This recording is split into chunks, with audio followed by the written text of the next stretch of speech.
Good morning, Vincent. Can you hear us? Yeah, I can hear you. Good morning, Excellent. Vincent. Good morning. How are you? Great. Thanks for having me. Yeah.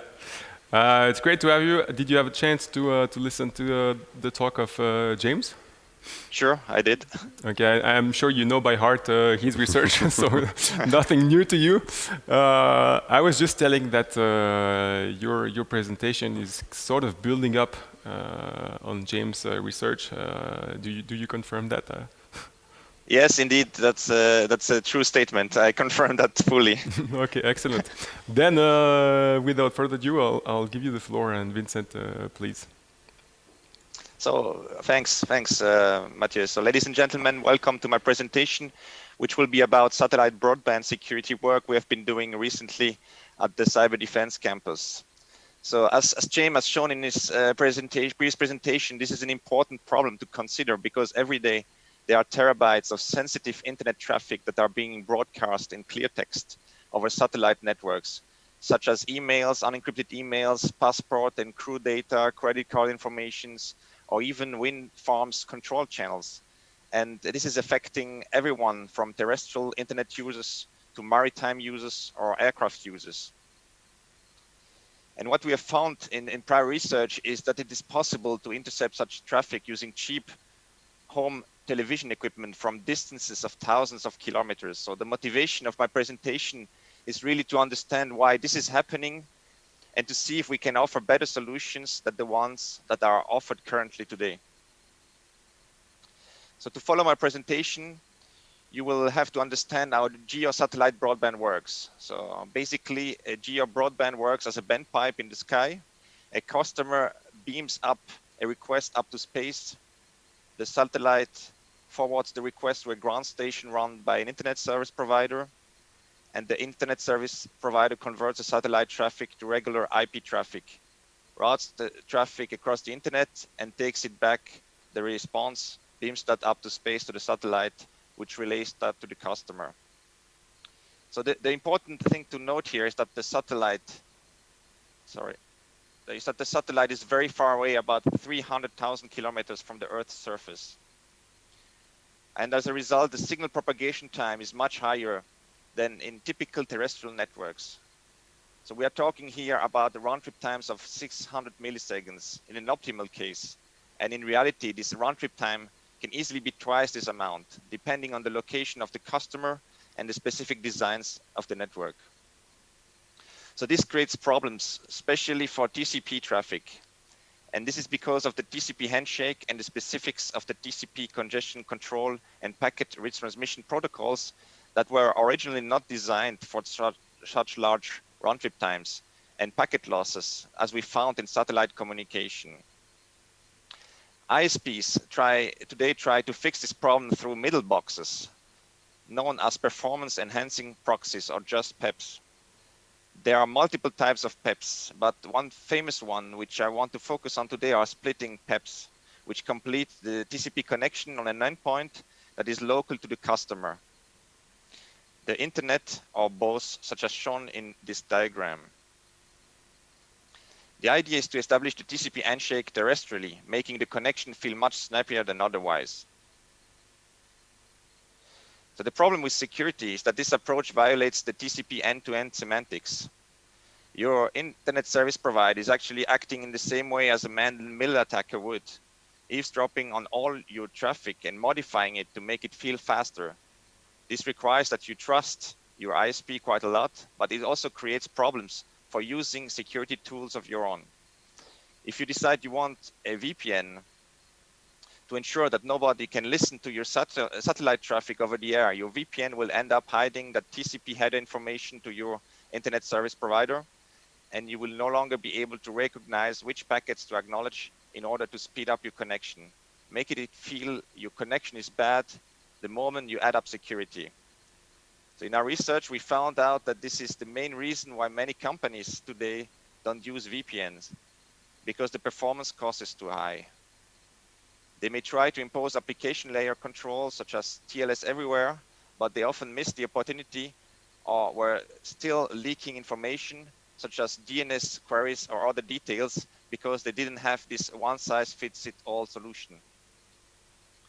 So to solve these issues, we developed a new approach which we call QPAP.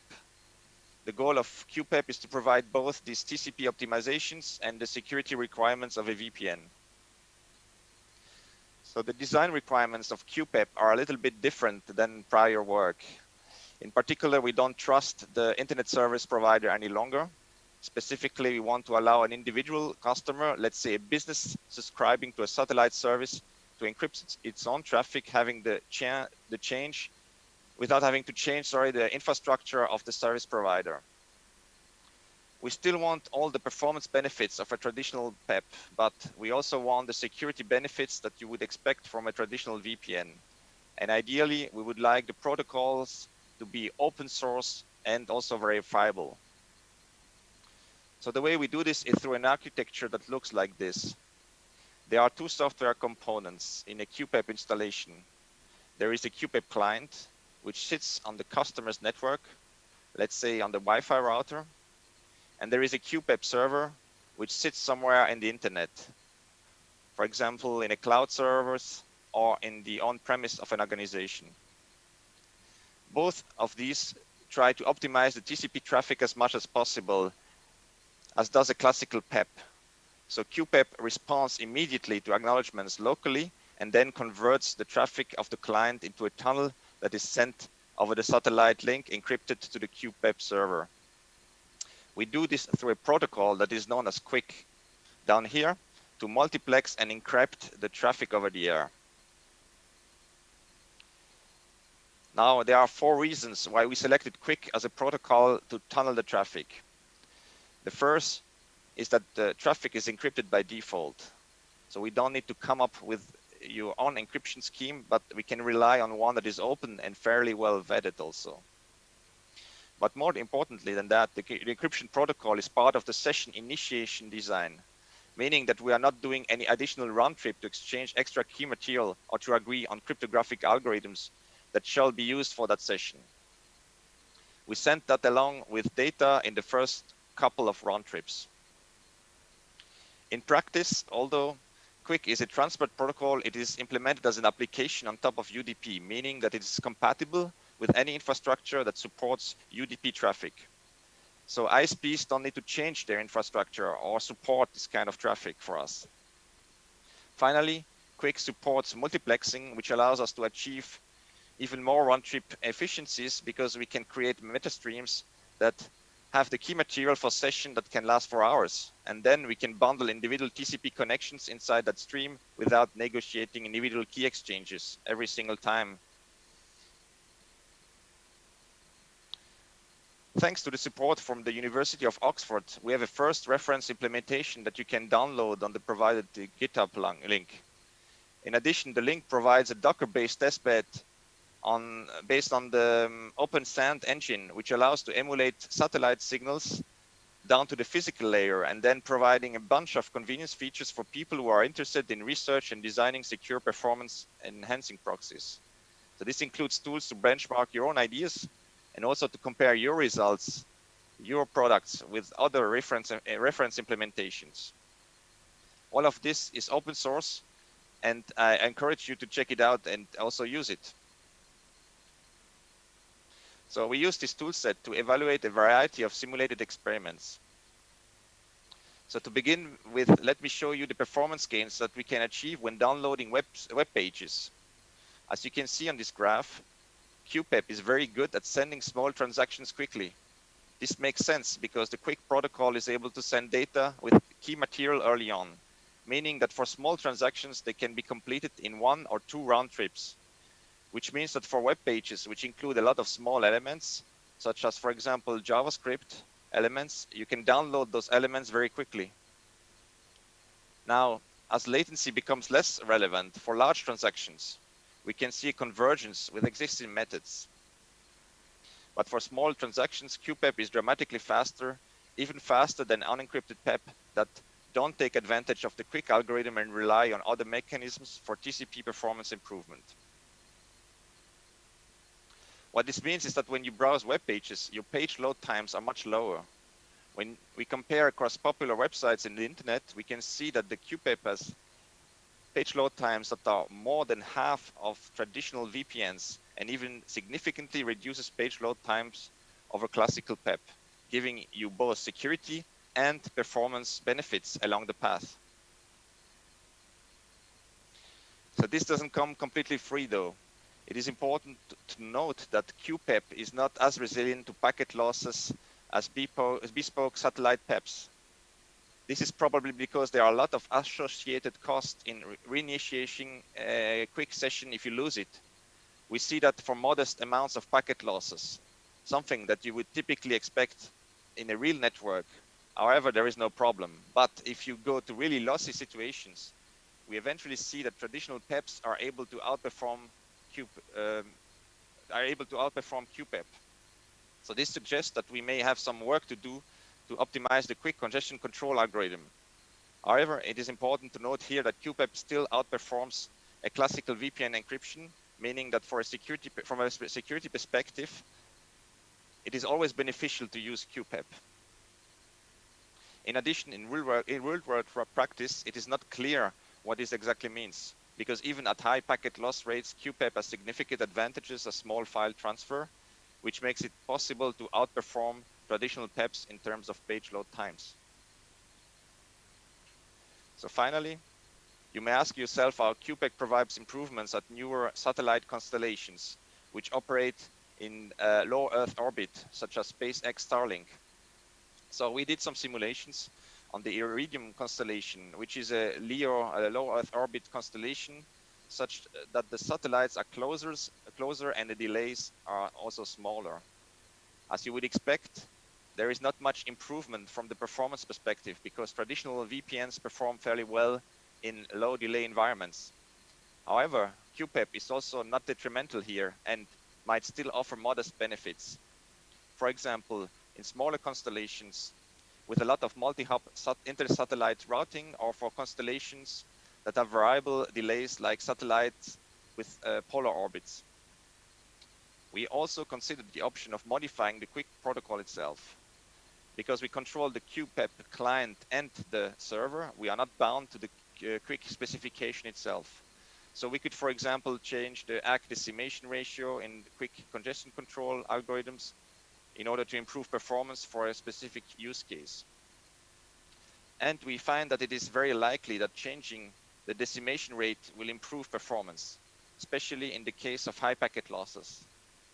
But this is ongoing work on our side, and we will need further investigations to come up with appropriate modifications, which leads me to our future work in this area.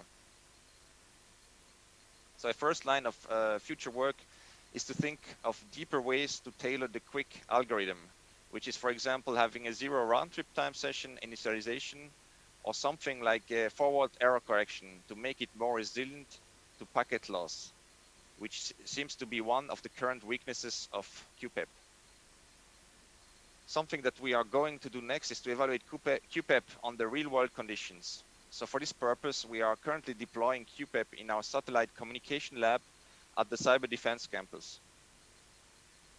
There are some convenience features that you may want to add to QPAP to make it more usable for real satellite customers. But equally important is to make our testbed more accessible for researchers and academics. We are really interested in building an environment for innovation and benchmarking in this area, because in the past it has been quite difficult to compare different approaches in a consistent and repeatable manner. So we hope that the tools we are developing and making publicly available here will be useful for other researchers in PEP security and help at progressing in this field. So to summarize, a couple of key takeaways. So I started with the observation that there is a lack of security in current satellite communication deployments, and that currently there exists a trade-off between performance and security. So we found that it is possible to adapt existing and proven approaches from the internet to the satellite communication context that take into account the specific requirements of satellite communication. And in doing so, we build QPAP, which gets rid of the perceived security performance trade-off in this domain. So thank you so much for listening to my presentation. And before taking questions, I wish to acknowledge a couple of collaborators which in fact did most of the work that I've presented today, and that are partially also attending this very exciting conference. Thank you. Thank you, Vincent, for a great presentation. There we're really deep diving. We heard James talking about vulnerabilities, revealing sensitive data, passport data, individual data, maritime infrastructure, sensitive data, and so on and so on. And you, Vincent, trying to fine-tune and find the right trade-off of what security is about, how can it be implemented, what are the drawbacks and the benefits. This is like this is where things get difficult, right? And it seems that you guys have achieved the right level between like the performance and the security level. One question to you, Vincent, is about the motivation of armasuisse to do that research. Are you looking at that for defense, national applications, or for a purely research perspective, or for, I don't know, what is the motivation behind that research? Right. So I can say that satellite communication is getting increasingly important in many application domains. And so, of course, it is getting also important for military application, but also we have seen also many people that are starting now using communication also for the control of critical infrastructure. Mm-hmm. So there is a point that to make here that the satellite communication is becoming more and more. We are becoming more and more reliant on secure satellite communication also for national security purposes. So that's basically our motivation, and I think there is, as we have seen, and also in the previous presentation from James, there is a lot of work to do, because if we look at the current situation of satellite communication protocols compared to the state of the art in internet security protocols, there is a big gap in terms of the maturity. So, and that's where we believe that we should do more in this area for the upcoming applications that will come with these new constellations, but also with the existing constellations, and how to protect the existing communication that we have, but also the one that will come up in the next years. Very clear. One word, and then I'll leave the technical questions to Alexandre. Do you have any partners involved to get that proof of concept further, or starting some implementation? Right. At the moment, we started this research on the satellite security, space security 2 years ago. At the moment, we are mostly doing this research in collaboration with universities, with academic partners. Mm-hmm. So this is for us the beginning to understand the problems. So it is for us important to understand where are the bottlenecks in the current protocols, where do we stand, and also to research possible solutions. So we are relatively, on our side, we are relatively at the beginning of all this initiative. So the next step would, of course, be to see how we can bring this new solution like QPAP, how we can bring them into the field. And of course, there will be also the need there to have collaboration in place, also to allow the industrial players also to experiment with these new approaches that are coming now from academia, and to bring them into products and bring them into the field. But that's the next step. Yeah. Who did the main stakeholders for you to get that research into commercial application? Would you be talking to satellite operators, to VSAT terminal manufacturers? Who would be the main? Yeah, it's difficult. Because it's a complex ecosystem. That's what we have learned so far. So yeah, it's difficult. I mean, we looked. My presentation was on satellite broadband, but there are many other applications of satellite communication, like GPS, which have also security vulnerabilities, and many more. So it's difficult because it's a complex ecosystem. You have manufacturers, you have operators of ground stations, of cloud infrastructure. So you have many entities that are involved in this industry. and yeah, you need to it's maybe not everybody has the same incentives. So that's why what we wanted to do with this work on QPAP, which I think we did quite successfully, is to come up with a security that would not have to really rely on changing the infrastructure of everybody, because this is not something we can have on the short term. On the long term, this is definitely something we should have. You discussed this also in the previous Q&A session. We should have basic encryption at the link level of the infrastructure operator. That's clear. But what we want to have is actionable approaches at the moment that we can deploy without having to go everywhere and making changes in the whole ecosystem. This was my presentation was about QPAP, which allows to do that. So basically, a customer or a user of satellite communication service can deploy this security on its own and will not have a performance penalty without having to coordinate with everybody. So I think we have to think also of these kind of approaches, not only about how to fundamentally change. I mean, on the long term, we have to fundamentally change the way how we think about security in the space industry. But in the short term, we should also come up with solutions, because all the legacy systems, all the satellites that are in space, they will not change. It's very hard to make changes there. Also, there are hardware constraints, software constraints, and so on. So we need to come up also with solutions that are actionable now, and then that can protect the current state of the art, which has a lot of weaknesses. Yeah. Security culture. I like the zero trust. Do not trust your ISP. Alex, your reaction on the talk? Thanks Vincent for a great talk. I have a couple of let's say more technical questions out of curiosity. So I was you were speaking about the fact that the thing that there is a PEP layer was sort of new to me. So this is something so that every satellite provider puts in place, so they have different proprietary solutions for PEP, or because you were talking about bespoke PEP for a given provider, or is it right? Yes. When you buy a subscription, a satellite subscription, broadband subscription, the many providers put this PEP in place on your router, and then this will basically improve the TCP performance of your satellite connection. So this is what you get when you get a subscription from your provider. Yep. So this is state-of-the-art technology, right? So and that's where my second question. So it's from what I understood, it's really about the TCP, the way TCP works.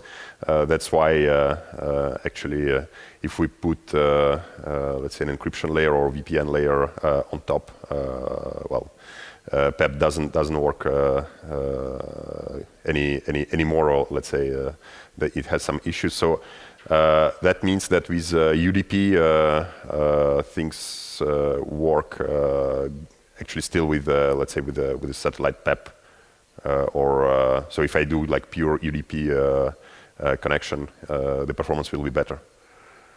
Yeah. The performance is not so much affected with UDP applications. In fact, satellite broadband was originally the standards were originally put in place for video broadcasting. So many internet service providers over satellite, they basically put and encapsulate the internet traffic in the protocols that were designed for internet TV. For TV, not for internet TV, for broadcasting TV. So this is a unidirectional application. Now, when you're talking about UDP, this is the same. Many UDP applications are unidirectional. That means that you have a flow of information in one direction, and then the long delays don't impact so much. You may have a delay. For example, if you stream a video, you have a delay of 600 milliseconds. You barely notice that. It doesn't disturb. It's more everything that relates to bidirectional communication, and the route trip time becomes an issue. Many bidirectional communications are using TCP, but in fact, the QUIC protocol that I mentioned is now, which has been originally proposed and developed by Google, has found also now it's its way also in internet services. So now you will find also many internet servers that communicate, that let the client and the server communicate through QUIC over UDP. So this is also a trend that we can also observe in internet traffic, which has a much lower delay, but round trip time, but still the delay counts. So the service providers, the companies like Google, they are really motivated in having quick session initiations and low delay applications. So, but yeah, you're right. So the UDP is not a problem in that sense, because unless you build an application, a complex application on top of UDP, which requires a lot of acknowledgements at the application level, then you may also notice problems. But it's transparent for the QPAP, for the PEP, the traditional PEP that you get. They will see the UDP packets, and they will be able to let them through. So then I'm curious about what's the performance of VPN protocols which are over UDP. So if I have a over UDP VPN. Yeah, it's the same. It's the same as a TCP VPN. The issue is that the PEP, since it's about the connection you have from your client to the web server where you download the page. It's about this TCP connection. So this, if you encrypt with VPN, even with UDP, the TCP header of this connection to the web server is hidden. It's encrypted. So the PEP, unless it has a key, but it will not have the key, the URSP won't have the certificates and so on of your connection. Let's say to your bank, if you communicate with your bank, it won't have the key to decrypt. So that's why it's the same problem. So the issue is that you don't see the TCP headers of the communication of the web traffic. Okay, I see. So Matthew? Yeah, I just have one more question, and then we'll go to the next speaker. Actually, two questions. First of all, you mentioned the applications and the potential benefits for LEO constellations doing broadband. Are you in touch with some of these players? Do you see maybe a quicker implementation in that regard? Yeah, we have discussions with some of these players. I think the benefit is just to encrypt your traffic, because we don't want to repeat the same story with LEO, with new constellation as we had in the past, that you just deploy without any encryption in place. So I think that's the benefit. It's the benefit doesn't come so much about the performance optimization, but more about the awareness that you should protect your traffic if it goes through a satellite link, because a satellite link is very vulnerable to interception. Yeah. Is it also applicable to IoT over space? Let me think about it. I would say so. Okay, we'll ask Federico Belloni from Astrocast talking later at the event. Maybe that's a question for him. And last question on my side will be having Julien Hérault next from the French Space Agency, and then we'll have people from ESA and GSA. Are you working with these large agencies, ESA in particular? Yeah, we are in contact with large organization, also standardization bodies, of course. Also with the organization in the aviation industry, depending on the application domain. There are multiple application domains of satellite communication. So yeah, we are in fact we are in contact. Okay, excellent. Thank you so much, Thank you very much, Vincent, for being with us, and also.